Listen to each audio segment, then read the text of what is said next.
சாம்பல் அப்படின்றது எரிஞ்சு போறது, நம்ம உடம்பு அழிஞ்சு எரியறது தான் சாம்பல். உடம்பு அழிஞ்சு எரியறதுக்காக நம்ம வரல, இறைவன் திருவடியை நாம் கலப்பதற்காக நம்ம வந்திருக்கோம். இங்க பிறந்து பிறந்து சாவறதுக்காக வந்திருக்கோம். இல்ல திருநீரை எடுத்து நாம் சிவசிவன்னு பூசும் பொழுதெல்லாம், நம்ம தாமோதரன் ஐயா அடிக்கடி சொல்லுவார் அந்த விஷயத்த. திருநீரை சிவசிவன்னு பூசும் பொழுது ஒரு டைம் பூசும் பொழுதும் நம்மளுக்கு ஒரு பிறவி போதான். அப்படிப்பட்ட ஒரு மகிமை வாய்ந்ததான் அது.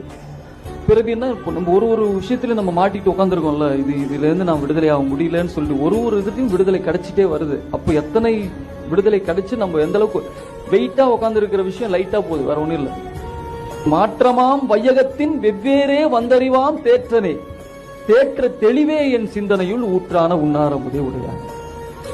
அப்பதான் அந்த அந்த ஓன்னு சொல்ற அளவுக்கு வரணும்னா அந்த மாற்றம் வரணும். மாற்றம் வந்தா தானே, இப்ப நம்ம மாற்றம் வரலன்னா அப்ப இப்படியே தான் இருக்கும்னு அர்த்தம். அப்ப நம்ம இன்னும் சரியா